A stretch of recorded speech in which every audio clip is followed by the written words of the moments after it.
নমস্কার বন্ধুরা, হাসি খুশি রান্নাঘরে আপনাদেরকে অনেক অনেক স্বাগত।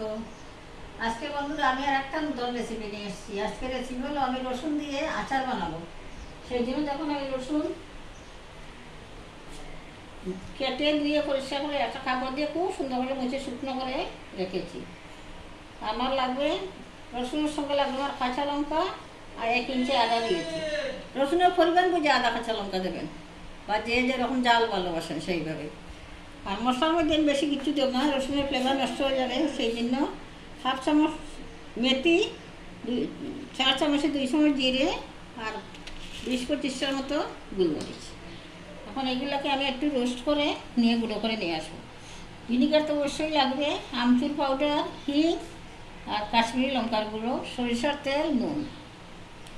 আর যদি কিছু লাগে আমি কড়াইয়ে দেবো, আপনারা দেখে নেবেন। এখন আমি এখানে একটু ফ্রাই করে ফেলি।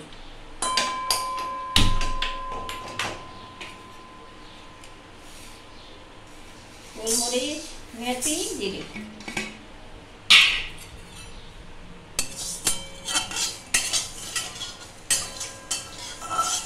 আপনারা রসুনের আচার আমি যেভাবে বানাচ্ছি এইভাবে বানিয়ে খেয়ে দেখুন, খুব ভালো। রুটি, পরোটা বা সব কিছু খেয়ে নিতে পারবেন।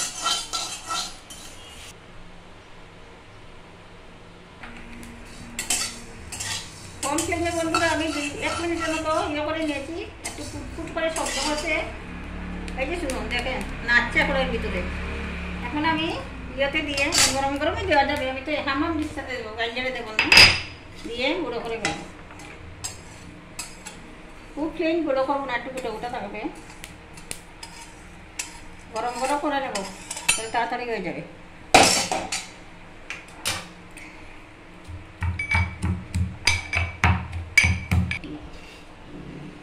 বন্ধুরা আমি আদা এভাবে কুচি কুচি করে দিলাম, অনেক সময় গ্রাইন্ড হয় না। লঙ্কাগুলো বেঁকে টুকরো করে দিয়ে দিয়েছি। এখন দেবো রসুন, একসঙ্গে গ্রাইন্ড করে নিয়ে এসে আপনাদেরকে দেখাবো। এখানে 300 গ্রামের মতো রসুন আছে, আপনারা যতটুকু প্রয়োজন ততটুকু করবেন। বন্ধুরা আমি গোটা গোটা করবো না, আমি রসুনকে একটুখানি গ্রাইন্ড করে আদা আদা গ্রাইন্ড করবো, পুরোটা করবো না। একদম মিহি করলে ভালো লাগবে না, গোটা গোটা থাকবে। আদা গ্রাইন্ড করে আমি নিয়ে আসি, এসে আপনাদেরকে দেখাবো। এই যে বন্ধুরা আমি গ্রাইন্ড করে নিয়ে এসেছি, দেখুন পুরোটা প্লেন করিনি, কিছুটা গোটা গোটা রসুন রেখেছি, তো বুঝা যাবে না রসুনের আচার। এই যে দেখুন,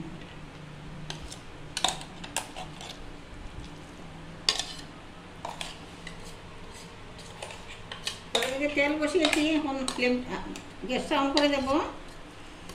খুব বেশি গরম করবো না, মোটামুটি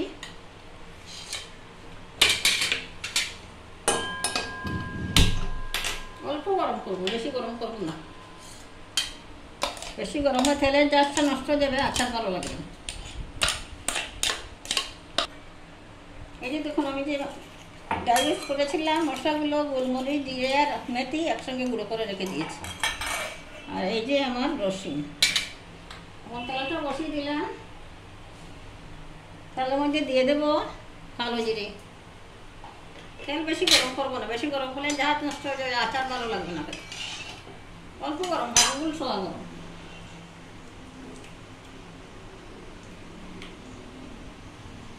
হিং,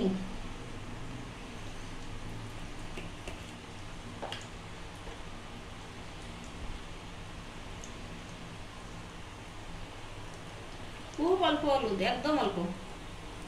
এটা রঙের জন্য দিলাম, ভালো লাগবে রঙটা।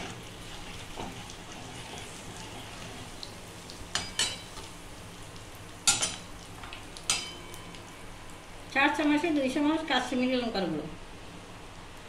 বন্ধুরা রসুন আমি গ্রাইন্ড করে দিতে কোনো জল দেয়নি, বিনা জলে, জল ছাড়া। আমি আগেই ধুয়ে টুয়ে পেস্ট করে কাপড় দিয়ে মুছে জল ছাড়িয়ে রেখেছি।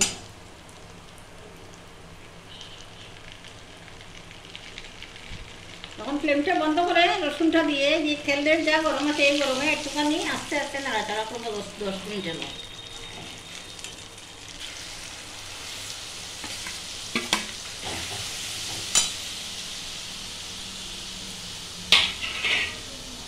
বন্ধুরা আপনারা যে কোনো আচার সরিষার তেল দিয়ে করবেন, অন্য তেল দিয়ে আচার করলে ভালো লাগে না। রিফাইন দিয়েও করে অনেকে, কিন্তু ভালো হয় না। আচারে যা গিয়ে আসে না। বা কোনো সময় আপনি তেল একটুখানি নিয়ে এখন রুটি টুটির সঙ্গে খেতে পারবেন না।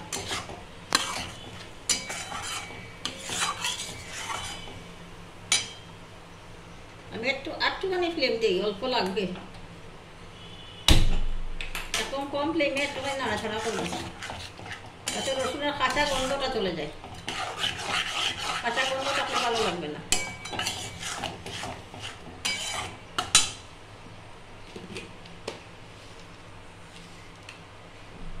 পরিমাণ মতো নুন দিয়ে দিলাম।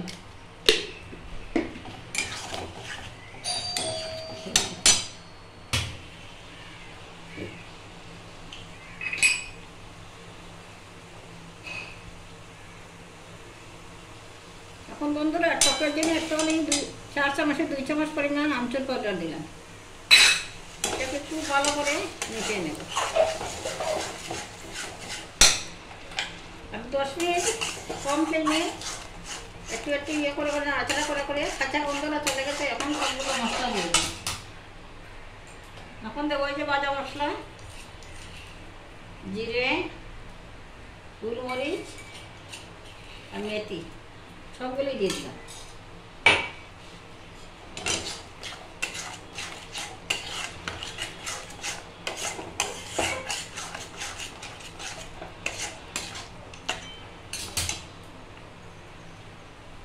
দেখেন 1 টেবিল চামচ পরিমাণ ভিনিগার, তাহলে অনেকদিন পরে থাকবে, নষ্ট হবে না।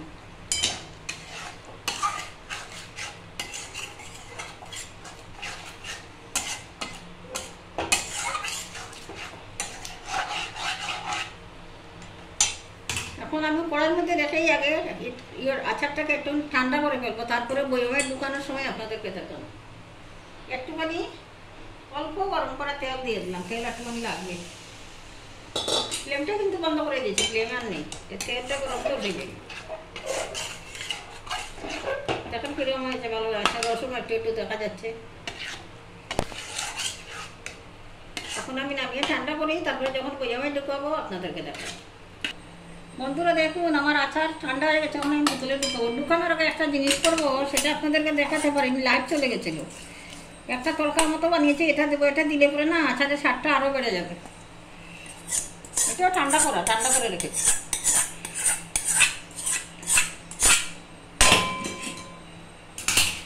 এই জন্য একটা কাঁচের জার নিয়েছি, মধুর জার। এটার মধ্যে এটাকে খুব ভালো করে ধুয়ে শুকতি খাবার দিয়ে মুছে শুকিয়ে ফেলেছে। এখন এটার ভিতরে ঢুকাবো, ঢুকিয়ে রেখে দেবো।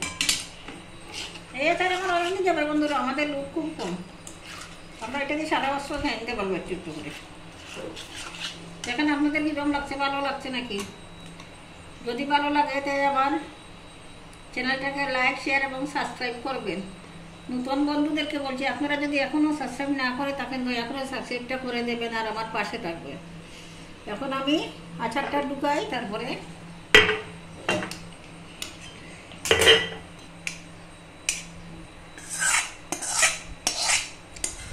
দেখেন বন্ধুরা ঢুকানো হয়ে গেছে। কড়াই বাকি যেটা আছে এটা এইটুকু চেটে দিয়ে ফেলি। এটা আপনারা ভাত, রুটি, পরোটা সব কিছুর সময় খেতে পারেন, খুব ভালো লাগে। আমি তো ভীষণ ভালোবাসি।